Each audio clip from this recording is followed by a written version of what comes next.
So the E-Listers is about the true heroes on the movie sets. It's an unconventional comedy. I wanted to tell the story of a background of extras that most people have no idea about. Everyone, today the goal is to be actors. You are background actors. Please remember that, okay? They see people in films, they see the background, they see the crowds behind the main actors, but they have no idea what it's like to be those people. E-Listers is about people like me who do background work. They're paid $7.25 an hour to be human props. A cardboard stand-up could do what you do a tree could do. A lot of times you think it's all glamorous and fun when really it's 12 hours at least sitting around most of the time. You're starving. One is my take. The one scene alone can take 3 days and it's like very insightful. And I think this brings humor to it. Overall, it's just a character study in a comedy for people in that situation.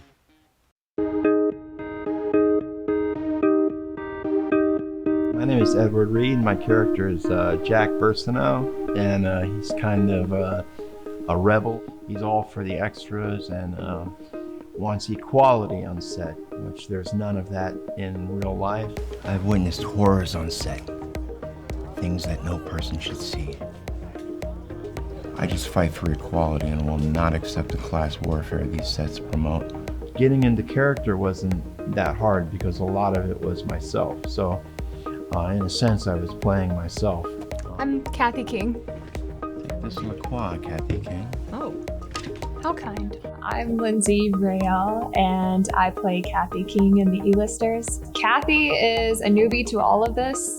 She isn't a conventional actress. She just moved here. She just wants to make friends. She is the positive side of Jack. She brings out his positive energy where he wants to change and be less cynical. Well, thanks again for doing this.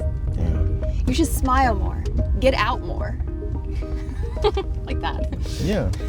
I like to find the good in people, what people want to do, like what are they good at, and I'll keep harassing them like, no, you should do this, no, you should work on this, and snap out of it, and I realize that's what she does.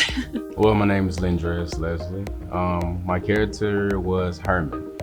Herman is a business guy who made some bad decisions, and now he's trying to get his footing again, you know, with himself, his daughter, his family. You know, he was a businessman, and now he's doing background work. So that takes a big shot to your ego, especially as a man. So in the movie world, these extras spend a lot of time in extras holding, but there's always a PA who's in charge of wrangling, for lack of a better term, these extras. And that person in this film is Derek the PA. Your seats, please. Get to your seats, please. Okay, I'm gonna remember that one. And he's a very kind and gentle young man. Now, Derek's a nightmare, and you know, in the scope of things when it comes to production, the set PA is a little bit lower on that totem pole, but Derek takes every small amount of power that he has and unleashes it on these poor souls. I will violate you! Quiet, I don't want to get violated.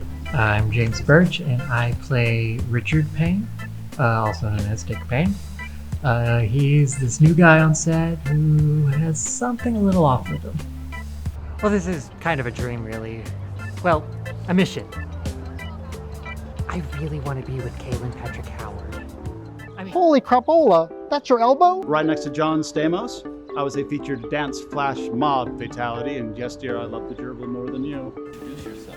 Yes, my name is Todd Randy Riggles, and I am one of the most experienced, trained, and well-renowned featured extras in the world. Well, the producers approached me and asked if I would be part of this production, and first I was flattered.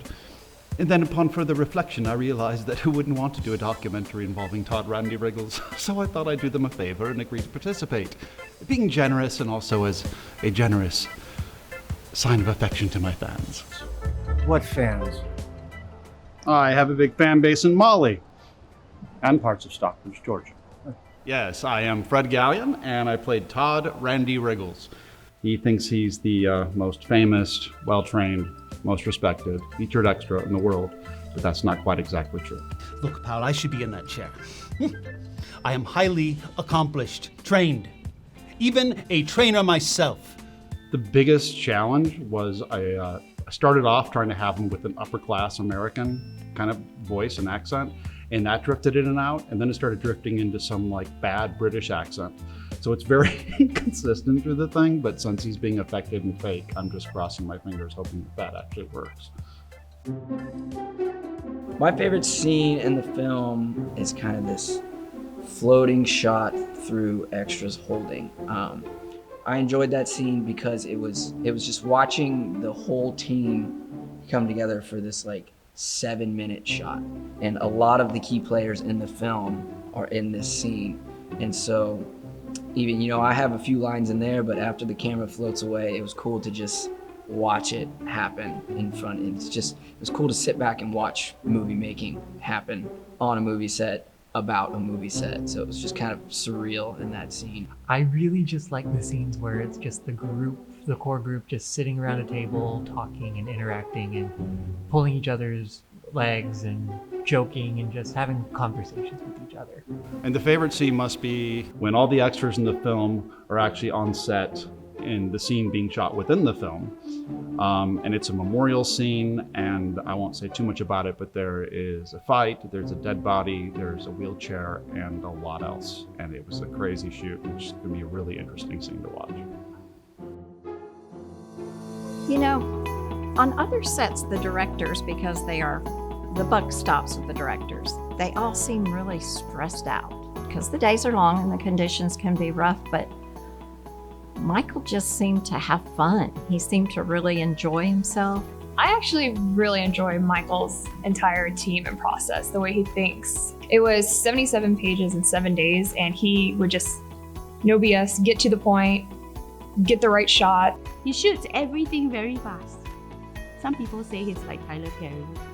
And again, just the energy that he brings to a set, I think he brings everyone together. And that, you know, on the multiple sets I've been on, that doesn't always happen.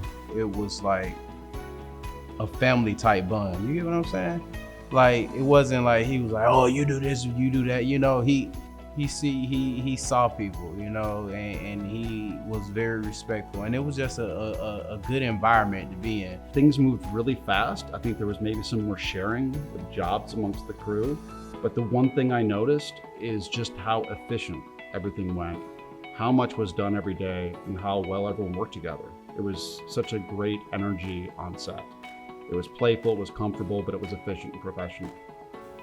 I think it'll be interesting for people not in the film industry to see a little glimpse inside of it. Every single movie you see, there's extras in every movie, and they're completely and totally necessary. I think it's cool to tell the story and see kind of how that works. It's a great film. There's a whole bunch of great actors, and it is funny, and everybody got their own type of funny. And you bring that together with their interactions with each other, it's gold. Of course they should see this movie. They need to see this movie so they know how much shit we have to put up with, just so that they can do their entertainment.